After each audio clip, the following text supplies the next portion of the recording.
যদি আমার বাবার দ্বারা সেই ভুলটা হতো আমি বলতাম, সেই ভুলটা যদি এখন আমার অভিভাবক মাহফুজ সাহেব যদি সেই ভুল করেন সেটাও আমি বলবো, সেই ভুল যদি আমিও করি আমাকেও যেন আল্লাহ পাক সেই ভুলটা অনুভূতি দান করেন।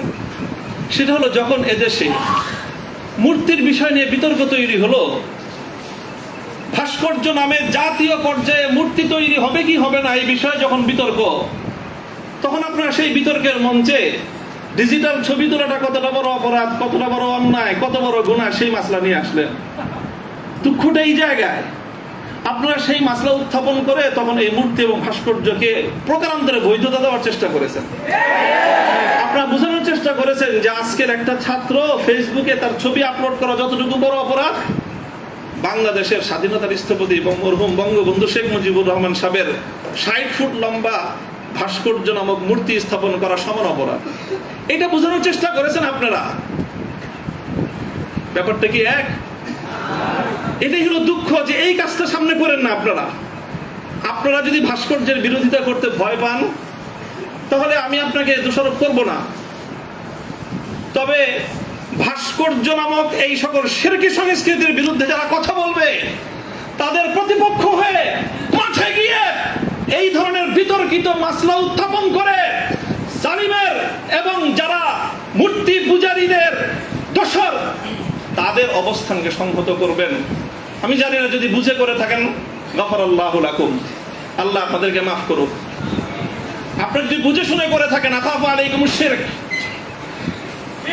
আখাফু আলাইকুমুশ শিরক, না বুঝে করে থাকেন, সেটাই আমার ধারণা যে আপনারা অনেক বড় বড় আলেম, রাজনৈতিক প্রজ্ঞা আপনাদের কিছুটা ঘাটতি থেকে থাকতে পারে এই ক্ষেত্রে অন্তত। কাজেই এই জায়গাটায় বিলম্বে হলে আপনারা কথা বলেন, বিলম্বে হলেও কথা বলেন, ইতিহাস আপনাদেরকে ক্ষমা করবে না।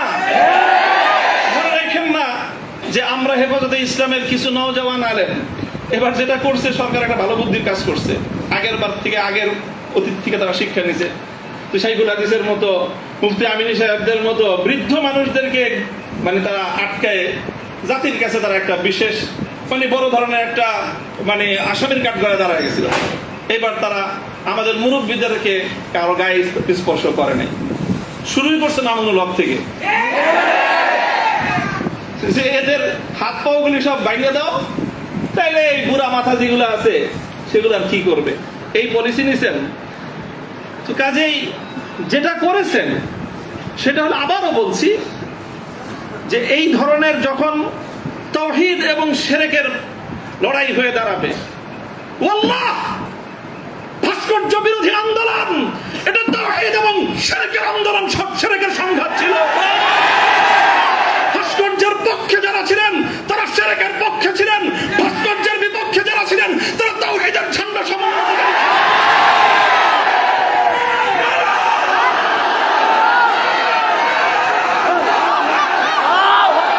আপনারা শুনেন, আবারও বলছি, ভাস্কর্যের পক্ষ বিপক্ষের এই লড়াইকে একজন মরহুম মুসলিম নেতা মরহুম বঙ্গবন্ধু শেখ মুজিবুর রহমান সাহেবের ব্যক্তিত্বকে মাঝখানে এনে বিষয়টাকে ভিন্ন রং দেওয়ার চেষ্টা করা হয়েছিল। আমরা তখনও বলেছি, আজও বলি, ভবিষ্যতেও বলবো, ভাস্কর্য এটা বঙ্গবন্ধু শেখ মুজিবুর রহমান সাহেবের, শহীদ প্রেসিডেন্ট জিয়াউর রহমান সাহেবের, সেটার আমরা কোনো পার্থক্য করি নাই। আমি একথাও বলেছি, ভাস্কর্য যদি স্বয়ং আমাদের মুসলিম জাতির পিতা খলিল ইব্রাহিম আলাইহিস সালামের হয়, তাহলে সেই ভাস্কর্যের সাথে কি আচরণ করতে হয় মুহাম্মদুর রাসূলুল্লাহ শিখিয়ে দিয়ে গেছেন। আল্লাহ রাসূল সাল্লাল্লাহু আলাইহি ওয়াসাল্লাম মক্কা বিজয়ের দিন বাইতুল্লাহ থেকে যেই মূর্তিগুলো বের করেছিলেন, যেই ভাস্কর্যগুলো বের করেছিলেন, তার মধ্যে তো একটা ছিল ইব্রাহিম আলাইহিস সালামের মূর্তি। কি বলেছিলেন? কাতালাহুমুল্লাহ, আল্লাহ পাক এই মক্কাবাসীদেরকে ধ্বংস করুক, তারা খলিল ইব্রাহিম আলাইহিস সালাতু ওয়াস সালামের মূর্তি তৈরি করেছে। আমাদের কথা আপনাদের পছন্দ হলো না, আমি বললাম যে ভাস্কর্য বানায়েন না, এটা বানালে বঙ্গবন্ধু যদি মুসলিম হয়ে মারা গিয়ে থাকেন কবরে তার শাস্তি হবে। তো আপনারা মনে করলেন আমরা বঙ্গবন্ধুর বিরুদ্ধে বললাম, আসলে বলি নাই বিরুদ্ধে। তিনি যদি, আবারও বলছি, যদি আল্লাহ তাকে ইমানের সাথে খাতেমা দিয়ে থাকেন, আমি জানি না তার কি অবস্থায় মৃত্যু হয়েছে, সেটা কেউ বলতে পারবে না, তাহলে তার ভাস্কর্য, তার মূর্তি তৈরি করাটা এটা তার সঙ্গে চরম বিশ্বাসঘাতকতা। সর্বশেষ কথা হলো এই, খলিল ইব্রাহিম আলাইহিস সালাতু ওয়াস সালামকে যখন এই মূর্তি বিরোধী আন্দোলনের, মূর্তি বিরোধী কার্যক্রমের পরিণামে নমরুদ কি করেছিল? অগ্নিকুণ্ডে নিক্ষেপ করেছিল। এটা সবাই জানি আমরা। কিন্তু অগ্নিকুণ্ডে নিক্ষেপ করাটা এটা নমরুদের প্রধান শাস্তি ছিল না। নমরুদ ইব্রাহিম আলাইহিস সালাম থেকে যে প্রতিশোধটা গ্রহণ করেছিল সেটা কিন্তু প্রধান এটা ছিল না যে নাকি কি করেছে, আগুনে নিক্ষেপ করেছে। আরে খলিল ইব্রাহিম কি আগুনে নিক্ষেপ করে আর কি প্রতিশোধ নিবে? যে বেটা তার প্রাণাধিক প্রিয় সুপুত্রকে আল্লাহর জন্য হাসি মুখে কোরবানি করতে চায়, তার নিজের জীবনের দাম তার কাছে আর কতটুকু, তারে কি মারবে আর কি জ্বালাবে? সবচেয়ে বড় যে জঘন্য কাজটা নমরুদ করেছিল সেটা হলো ইব্রাহিম আলাইহিস সালাতু ওয়াস সালামকে অগ্নিকুণ্ডে নিক্ষেপ করার আগে ওনাকে বিবস্ত্র করে ফেলেছিল। ওনার সারা শরীর থেকে কাপড় খুলে ফেলেছিল, বাংলায় বুঝেন নাই, উলঙ্গ করেছিল। আল্লাহ পাক রব্বুল আলামিন ইব্রাহিম আলাইহিস সালামকে এর জন্য একটা পুরস্কার দিবেন। সেই পুরস্কারটা আল্লাহর নবী বলেছেন, আউয়ালু মান ইউকসা ইয়াউমাল কিয়ামাতি ইব্রাহিম খলিলুল্লাহ।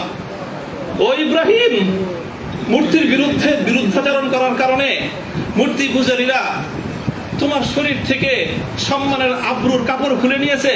কিয়ামতের দিন যখন সমস্ত মানুষ বিবস্ত্র থাকবে, সর্বপ্রথম আমি তুমি ইব্রাহিম খলিলকে কাপড় পরায়ে সমস্ত মানুষের সামনে সম্মানিত করব।